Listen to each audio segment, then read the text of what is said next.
Hello and welcome to The Entrepreneurs on Monocle Radio, the show all about inspiring people, innovative companies and fresh ideas in global business. Today's programme is something of an ode to Italian family business. First, we'll meet two brothers from Bologna who turned their passion for pizza into a thriving chain that's made its mark across Italy and beyond. Our family is not from restaurants, not from pizzas. So we came from different experience and we were forced to think about a new way to approach the pizza product. And later we'll toast the chosen family with two friends shaking up and maybe stirring London's cocktail scene. You need to know very well what your guest at your bar likes, and you need to twist that flavor in something very sophisticated and very unique. That's how you win. This is The Entrepreneurs with me, Tom Edwards.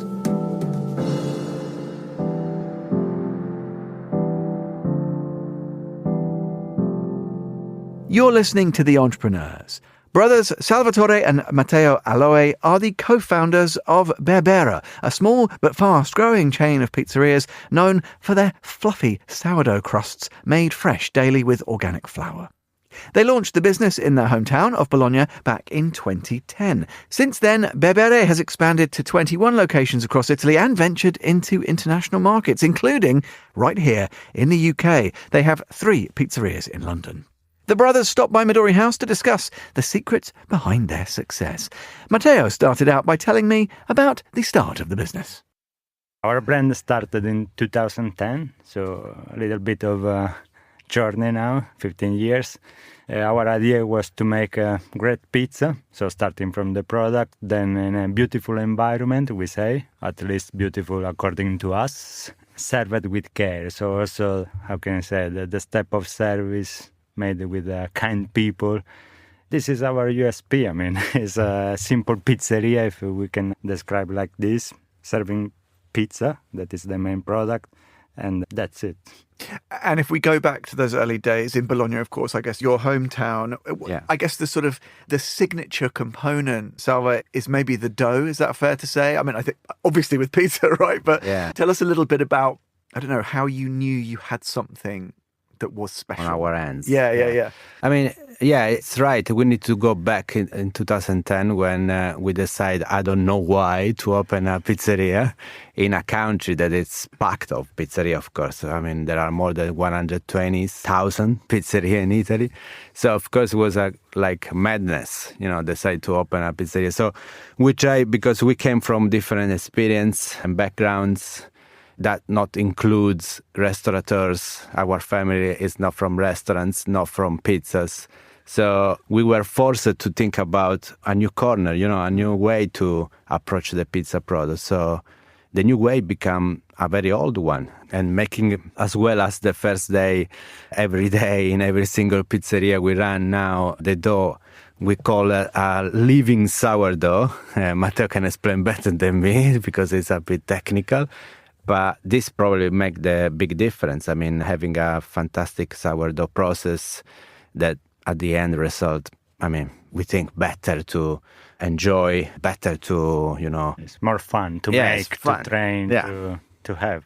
Yeah. Well, and talk of training, because your brother explained there, you're on the technical food side, you've trained in some incredible kitchens, you're the sort of the chef brains. Tell me a bit about how you used all that experience that you have, Matteo, to then help to devise, and some of the things I know, is it all your chefs at sites, they have to take the thermometer readings, they have to share it, it's very technical. Tell me how you developed that approach and those skills. Yeah. I mean, Salva complains because I spend a lot of money on equipments in the kitchen. Why we need a prover? Why we need an arm machines? It's all equipments. I explain every time we open a pizzeria that are necessary to control what is still a very artisanal process. So, but at the end, we control weight with scales that everyone has in the kitchen, time with clocks, and these are the cheapest equipments. And then we need some, let's say, provers where we control the temperature during all the 24 hours that it takes to ferment. So at the end, the goal was, let's make the best pizza possible. And we started from zero because we never made a pizza in a professional way. And this helped to start from zero with no cages. in our mind. So what we do is refresh the yeast every day. It's more kind of let's say, in London you can find a lot of sourdough bread. And in Copenhagen, where I work, it's easy to find sourdough bread.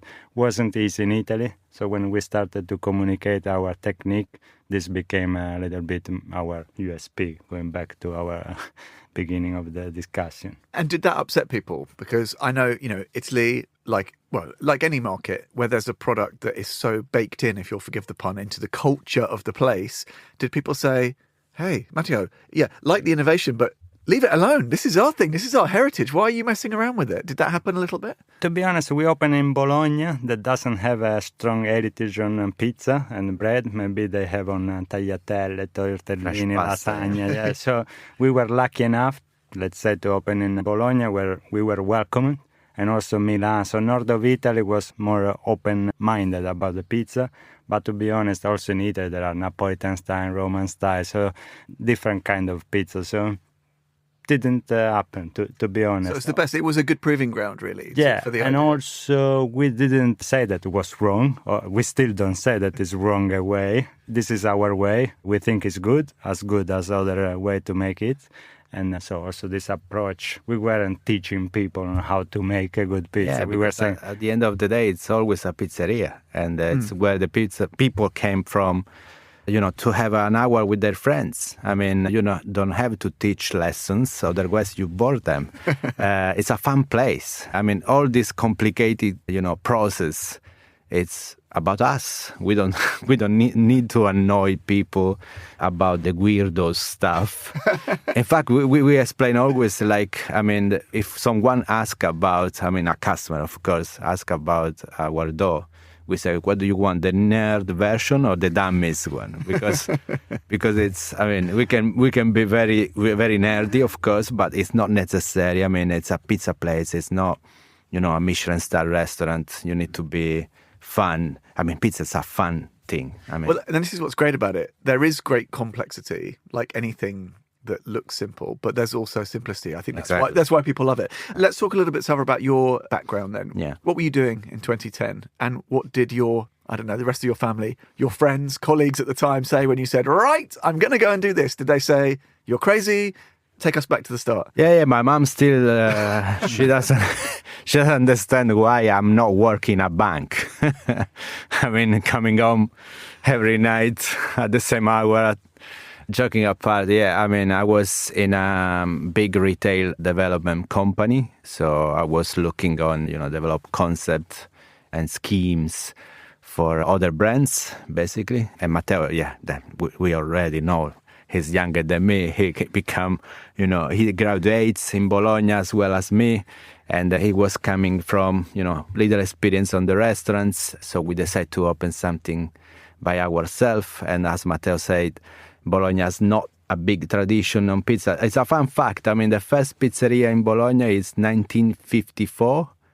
So in New York at the time, there were like 6,000 pizzerias. So that's weird because Naples, the distance between Naples and Bologna is like 500 kilometers. And the first pizzeria was just in the 50s. This is unbelievable.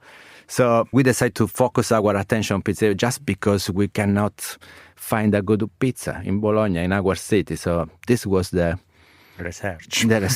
Well, that's the great entrepreneur, right? Identifies the gap in the market and seeks to fill it. Tell me then about the growth, though, because you've got so many sites now. And of course, we'll talk in a second about right here in London. Yeah. 3 that I think Tottenham Court Road opened recently. Yeah, a couple months ago. Yeah. So still pretty fresh. But with that expansion to your other sites, of course, across Bologna, but then in Torino and Milano and so on, how quickly did you realise that was going to be doable? Was that part of the ambition at the beginning, or did that kind of... No, absolutely. No, that's true. Probably we realised for the first time that we can a little bit scale our brand on the opening of the third one. Okay. So until then, we were like, let's try another one. The goal was to survive. Try to survive, probably with another one we can, work better. And it was easy until the second one, because we opened the first one in a very small village close by the city center in Bologna. The second one was in the city center in Bologna. So we were basically every day there. I mean, Matteo was in the kitchen always, every day. Myself, I used to work, still to work with other people.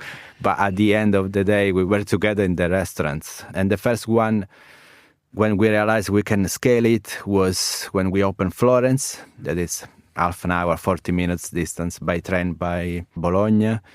But distance enough to force us to think about how to train better our people. Well, I wanted to ask you about this, Matteo, because listen, and you may argue with this, but chefy types, quite particular, correct? Yeah. They don't necessarily enjoy handing over control. Is that a fair point? So as you reach that scale and you have to delegate, you have to trust other people, was that difficult for you because it was kind of your baby, right? And then you've got to kind of let it go. How did that process work for you? Yeah, I mean, since day one, when we founded the first one, we said, okay, we have to share our knowledge, because it's impossible to die in a kitchen 60 hours. And now it's actual, this discussion. And also when I did an internship at Noma after opening the second one. What I learned is nothing about cooking, but a lot of all the head chefs were more like head of production, with clipboards going around the kitchen to make sure everything was as planned to make 2,000 dishes a day.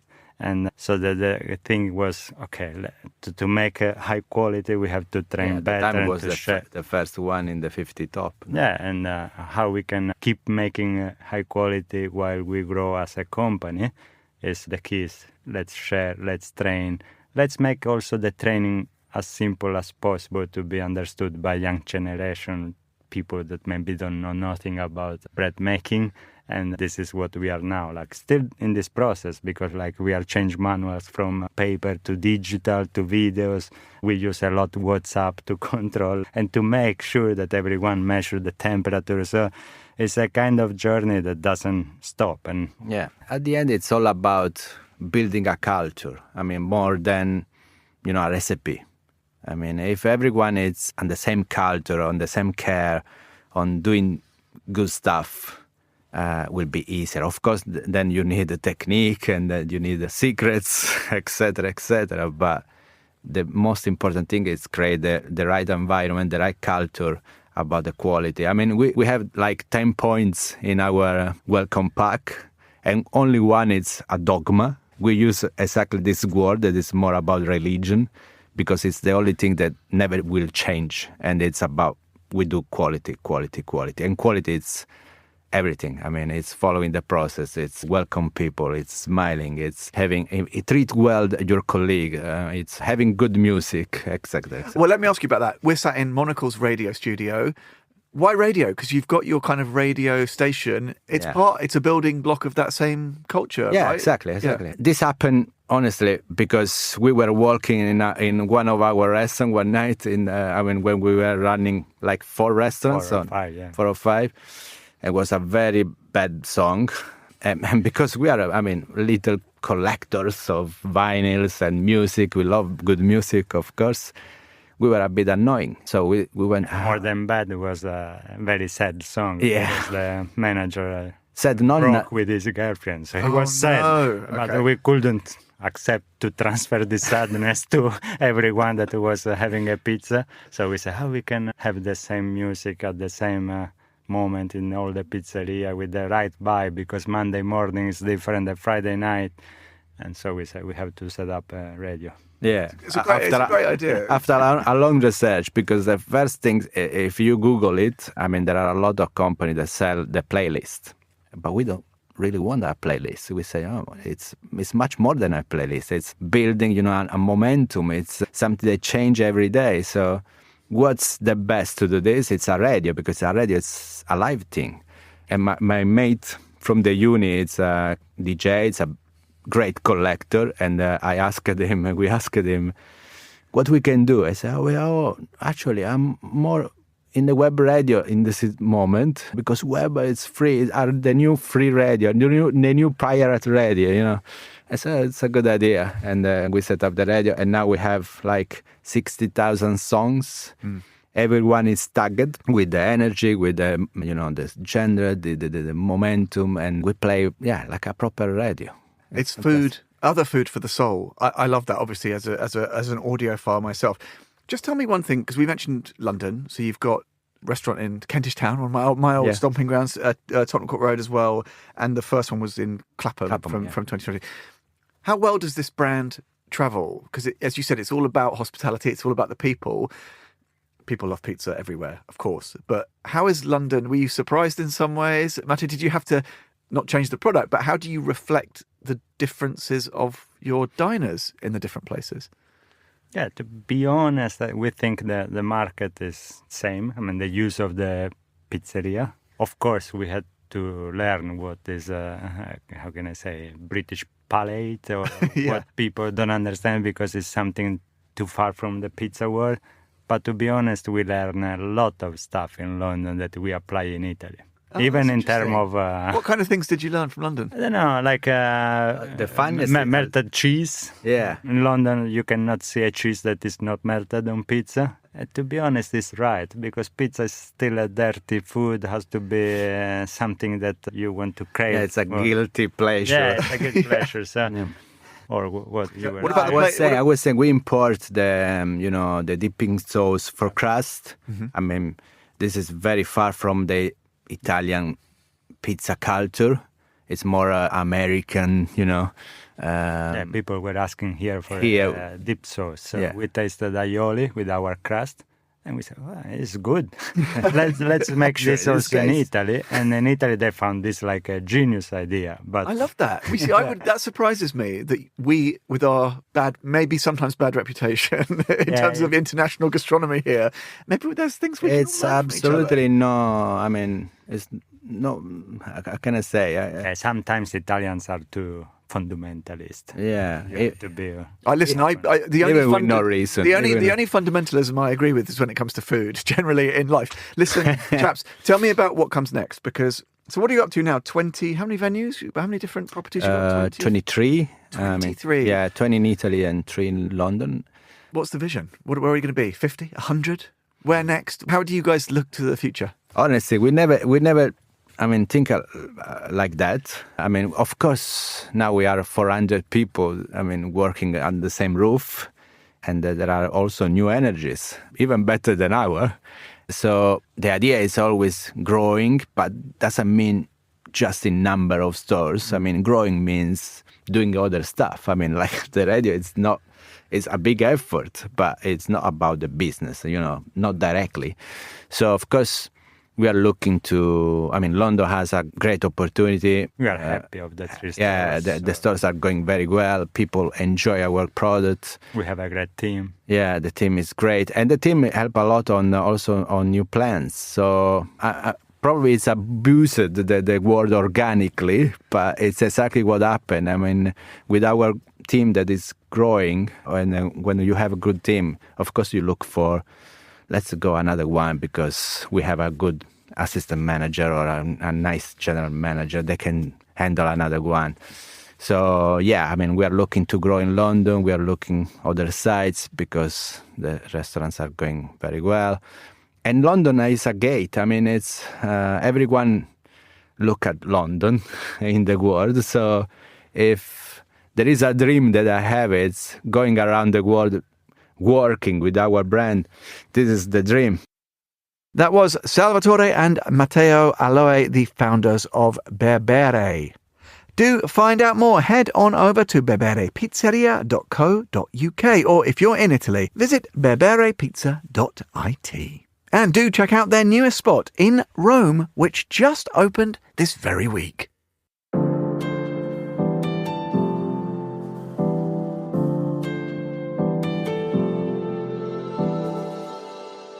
You're listening to The Entrepreneurs. Now, how do you follow a great pizza? Maybe with some drinks, and I'm joined now by somebody who knows a thing or two about drinking. That's her chuckling away in the background. It's our Laura Kramer. 2 weeks in a row, Laura, you joined me here in the studio. What excitement. And what an intro, I have to say. Thank you for that.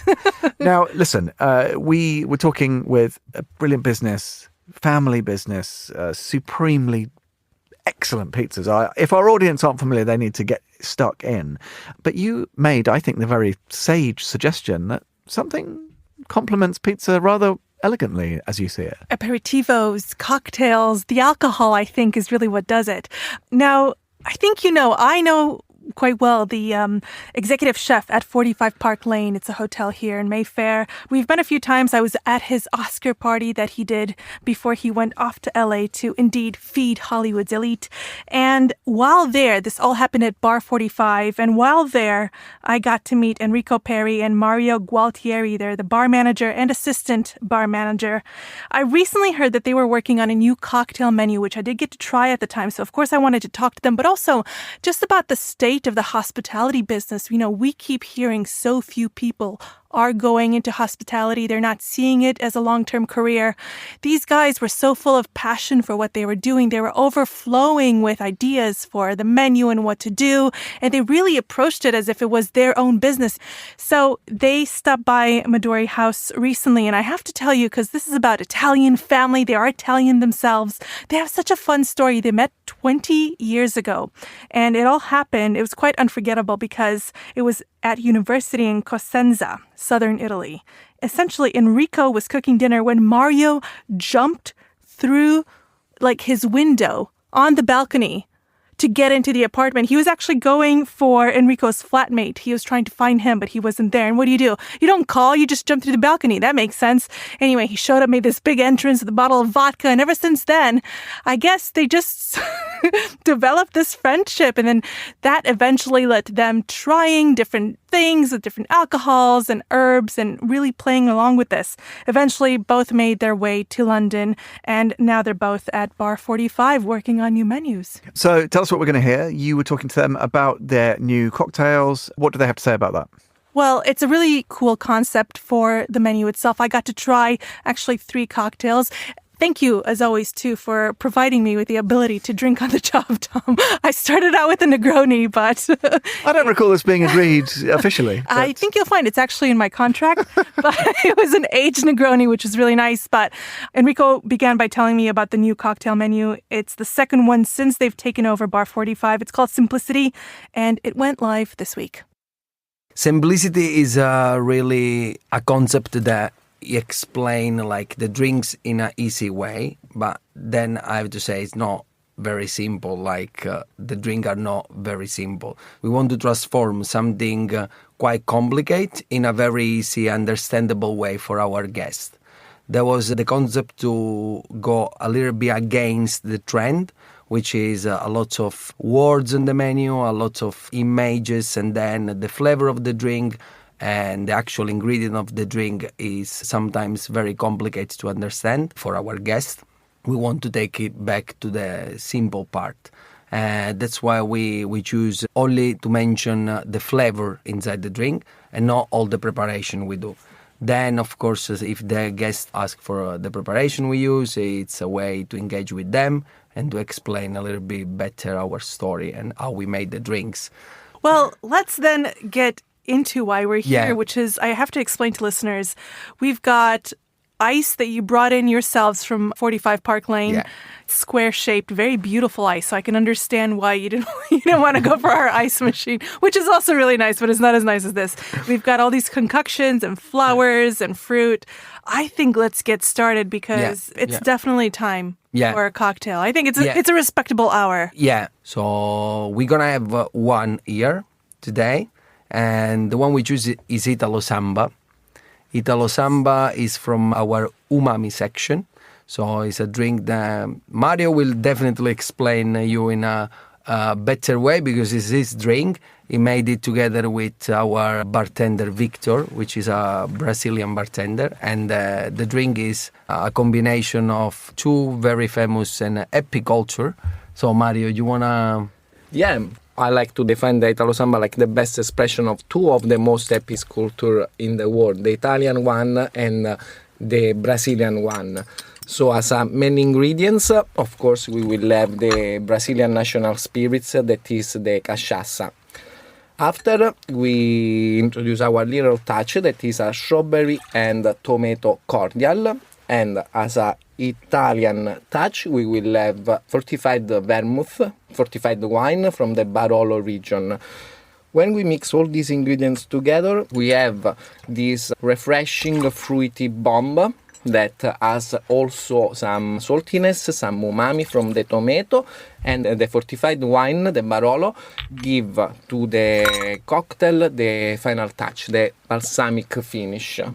Definitely. And that's why it's in the umami section also.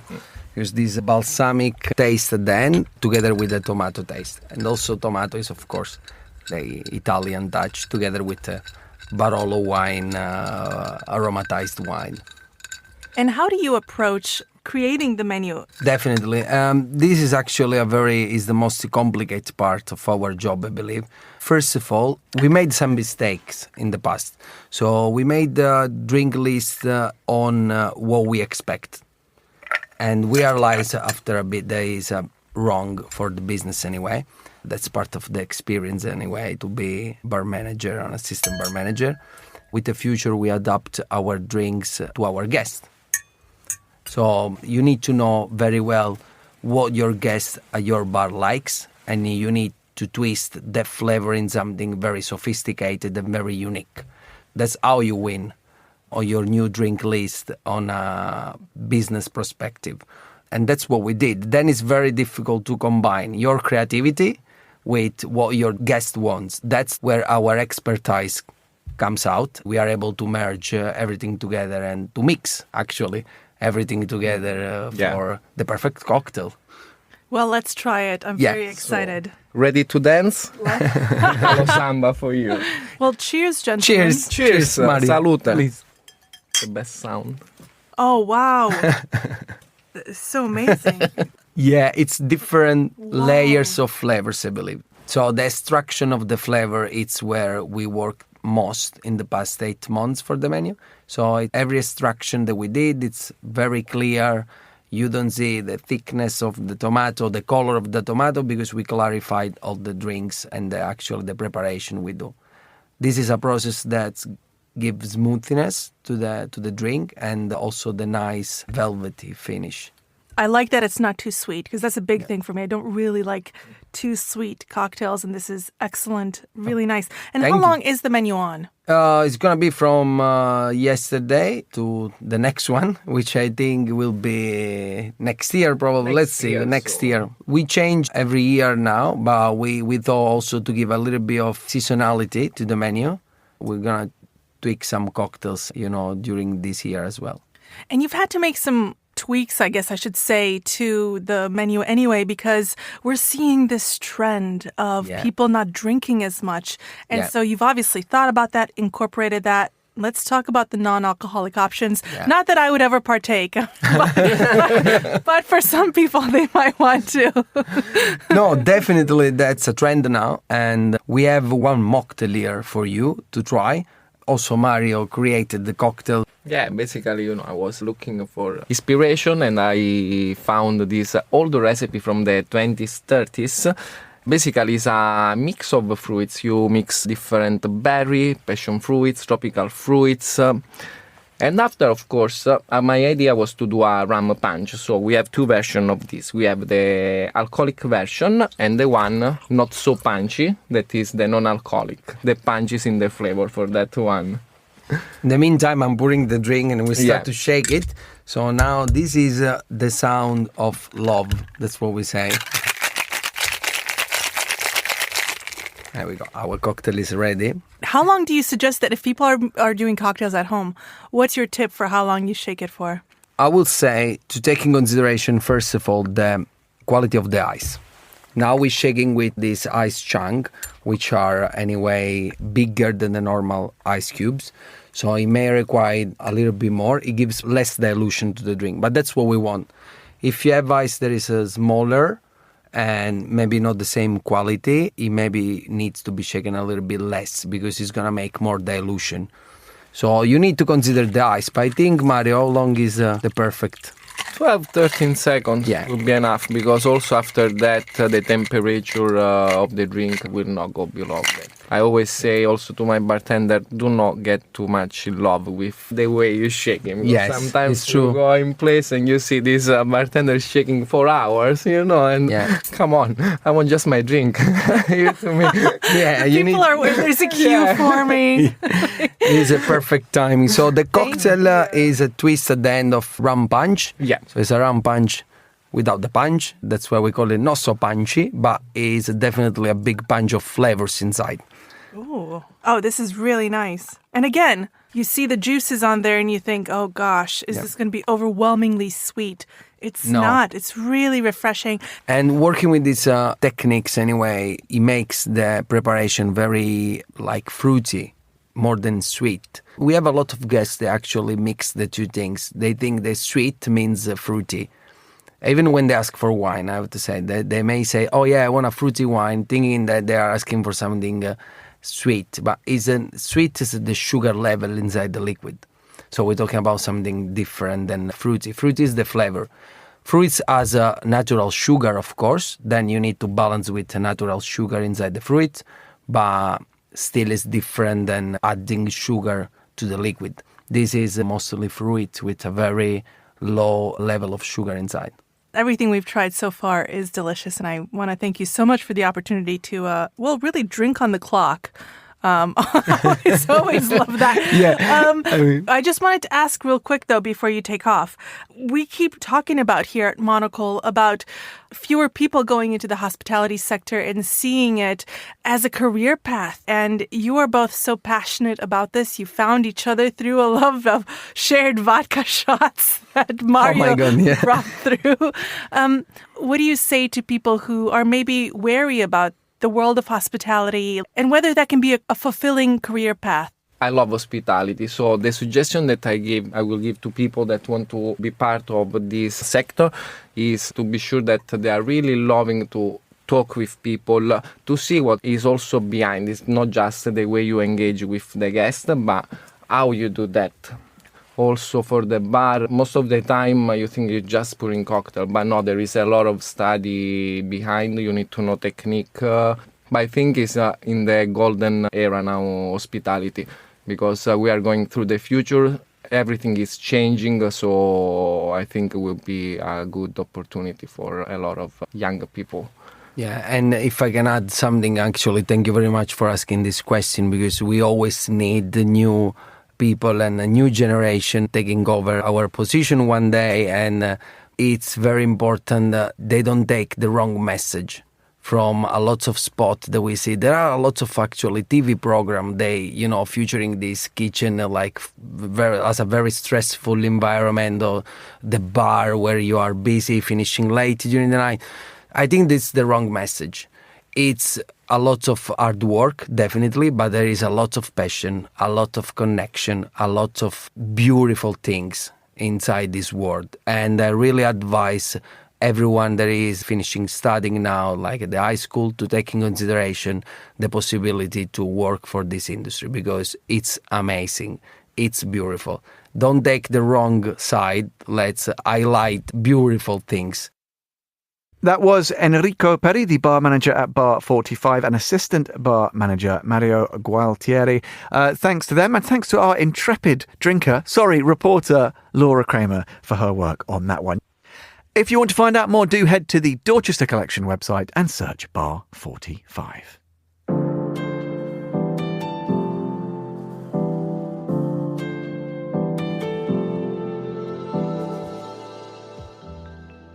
And that's all for this episode of The Entrepreneurs. We'll be back at the same time next week. Do listen out for a Eureka moment every Friday.